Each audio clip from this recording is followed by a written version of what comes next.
بسم اللہ الرحمن الرحیم۔ السلام علیکم۔ ایک تاجر جس کا نام قاسم تھا، اس کے 3 بیٹے اور ایک بیٹی تھی۔ 2 بیٹے اس کے ساتھ کاروبار میں مدد کرتے تھے اور ایک بیٹا ابھی پڑھتا تھا۔ وقت بڑی تیزی کے ساتھ گزر رہا تھا اور اس گزرتے وقت کے ساتھ تاجر کی بیٹی جوان ہو گئی۔ تب تاجر کو اس کی شادی کی فکر لاحق ہو گئی۔ تاجر اپنی بیٹی کے لیے جہیز کا سامان اکٹھا کرنے لگ گیا۔ ایک دفعہ تاجر کے پڑوس میں ایک عورت کو مرگی کا دورہ پڑا تو گھر والوں نے سمجھا عورت پر کسی عصیب کا سایہ ہو چکا ہے۔ اپنی بیٹی کے ہمراہ پڑوسیوں کے گھر گئی تاکہ اس عورت کی خیریت دریافت کی جا سکے۔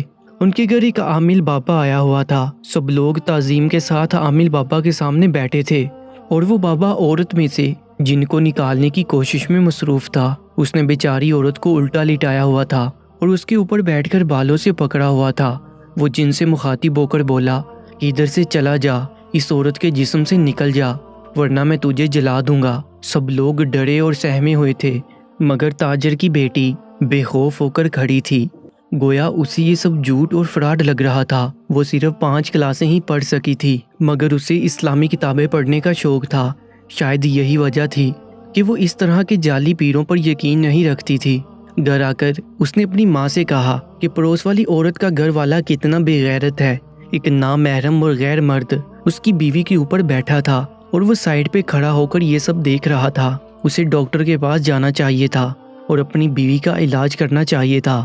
ماں نے بیٹی کو ڈانٹتے ہوئے کہا، تم چپ رہو، تجھے کیا معلوم بابا جی کی کرامت کا، وہ بہت پہنچی ہوئی ہستی ہے۔ دوسرے دن پھر عورت کو مرگی کا دورہ پڑا تو سارا گاؤں اس کے گھر اکٹھا ہو گیا جیسے وہ بیچاری عورت کا تماشا دیکھنے آئے ہوں۔ عامل بابا عورت سے جن نکالنے میں مصروف تھا کہ اچانک عامل کی نظر اس تاجر کی بیٹی پر پڑی۔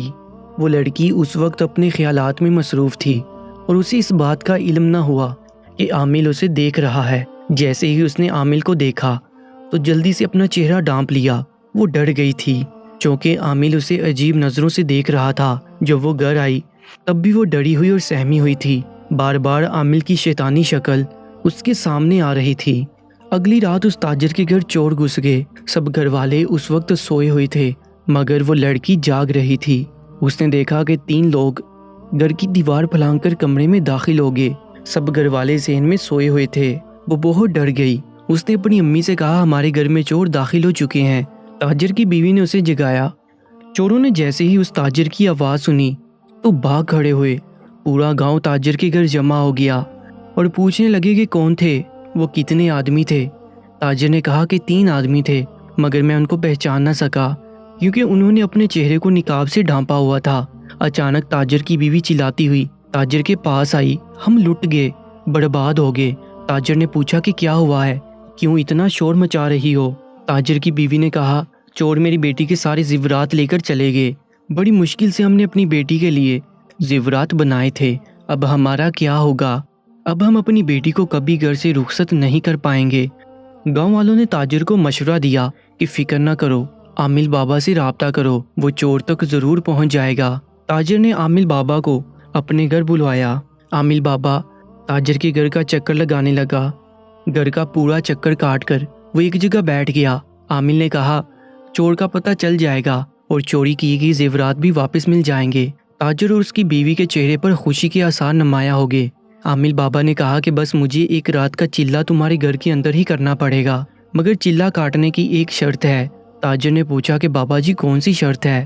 عامل بابا نے کہا کہ چلے کو کامیاب بنانے کے لیے ضروری ہے کہ کوئی پاکیزہ لڑکی میرے پاس حاضر کی جائے۔ میں اس لڑکی پر سفید کپڑا ڈالوں گا تو اس لڑکی میں ایک جن داخل کرے گا اور سب بتا دے گا کہ کس نے چوری کی ہے اور وہ لوگ کہاں ہیں۔ تاجر سوچ میں پڑ گیا، اب پاکیزہ لڑکی کہاں سے لائیں؟ اچانک تاجر کی بیوی نے کہا کہ ہماری بیٹی بھی تو گھر میں موجود ہے، کسی اور لڑکی کو لانے کی کیا ضرورت ہے؟ عامل بابا ہوس بڑی نظروں سے لڑکی کی طرف دیکھتے ہوئے کہا کہ ہاں، آپ کی بیوی ٹھیک کہہ رہی ہے، آپ کی بیٹی اس عمل کے لیے مناسب ہے۔ جب لڑکی کے سامنے اس بات کا تذکرہ کیا گیا تو اس نے صاف انکار کر دیا اور کہا کہ آپ لوگوں کی عقل پر پردہ پڑا ہوا ہے، اس آدمی سے تو مجھے ویسے ہی ڈر لگتا ہے، میں یہ کام ہرگز نہیں کروں گی۔ ماں نے بیٹی کو مارتے ہوئے کہا کہ چلہ پر تو تیرا باپ بھی بیٹھے گا، کتنے سال لگے ہیں تیرا جہیز اکٹھا کرنے میں، اب جب زیورات کی واپسی کے لیے ہمیں تمہاری ضرورت پڑ رہی ہے تو تم انکار کر رہی ہو۔ بیٹی اپنے والدین کے آگے مجبور ہو گئی اور اس بات کے لیے رضامند ہو گئے۔ پیر نے ایک سفید کپڑا منگوایا اور گھر والوں سے کہا کہ جب میں اس لڑکی پر سفید کپڑا ڈالوں تو تم کمرے سے باہر چلے جانا، اور خبردار گھر میں کسی کو داخل ہونے کی اجازت بالکل نہیں ہے۔ آدھی رات کے وقت عامل بابا نے لڑکی کو سفید کپڑے سے ڈھانپ دیا اور ایک پانی پر دم کر کے سارے گھر والوں کو پلا دیا، مگر لڑکی کو نہیں پلایا۔ اس پانی میں بے ہوشی کی دوا ملائی ہوئی تھی۔ سارے گھر والے بے ہوش ہو کر سو گئے۔ وہی مکار عامل تاجر کی بیوی کے سامنے بیٹھ گیا اور اس کے اوپر سے سفید کپڑا ہٹا دیا۔ لڑکی خوف کے مارے کانپ رہی تھی۔ اس نے لڑکی سے کہا کہ اپنی آنکھیں مت کھولنا، جن تمہارے اندر داخل ہونے کے لیے تجھے ضرور چھوئے گا۔ ہوس کے پجاری نے لڑکی کو اکیلا پا کر اس کے جسم پر ہاتھ پھیرنا شروع کیا تو لڑکی نے جلدی سے آنکھیں کھول دیں۔ جب اسے پتہ چلا کہ بدکار عامل ہی ہے جو اسے چھونے کی کوشش کر رہا ہے، تب اس نے شور مچانا شروع کر دیا۔ اتفاق سے ایک نوجوان مسجد میں تہجد کی نماز ادا کرنے جا رہا تھا۔ جب گلی میں سے اس نے لڑکی کی چیخوں کی آواز سنی تو دیوار پھلانگ کر ان کے گھر داخل ہوا۔ اس نے دیکھا کہ گھر کے تمام افراد سوئے ہوئے ہیں اور کمرے میں سے لڑکی کا شور آ رہا ہے۔ اس نے کمرے کا دروازہ کھولا تو عامل نے کہا، کون ہو تم اور ادھر کیا کر رہے ہو؟ نوجوان نے کہا کہ میں جن ہوں اور تیرے بلانے پہ ہی ادھر آیا ہوں۔ عامل نے کہا، جھوٹے انسان، ایک جن انسانی شکل میں کیسے آ سکتا ہے؟ نوجوان نے کہا کہ جب تجھ جیسا شیطان انسانی شکل میں آ سکتا ہے تو جن کیوں نہیں آ سکتا؟ نوجوان نے عامل کو مارنا شروع کر دیا اور ایک پانی کا مٹکا اٹھایا اور گھر والوں کے اوپر پانی ڈال کر کہا کہ شرم سے ڈوب مرو، تم نے اپنی بیٹی کو ایک شیطان کے حوالے کر دیا۔ خدا کا شکر ہے کہ لڑکی کی عزت بچ گئی۔ پورے گاؤں والوں نے مل کر عامل بابا کو خوب مارا۔ بعد میں عامل نے اس بات کا اعتراف کیا کہ اس نے یہ چوری کروائی تھی تاکہ لڑکی تک رسائی حاصل کی جا سکے۔ اس نے تاجر کو زیورات واپس کر دیے اور گاؤں والوں نے اس جعلی عامل کو گاؤں سے نکال دیا۔ دعا ہے کہ اللہ پاک ہم سب کو ایسے جاہل عاملوں سے محفوظ رکھے۔ پیارے دوستو، ایسی ہی سبق آموز ویڈیوز کے لیے Urdu story time YouTube channel کو سبسکرائب کر لیجیے گا۔ اپنا بہت زیادہ خیال رکھیں۔ اللہ نگہبان۔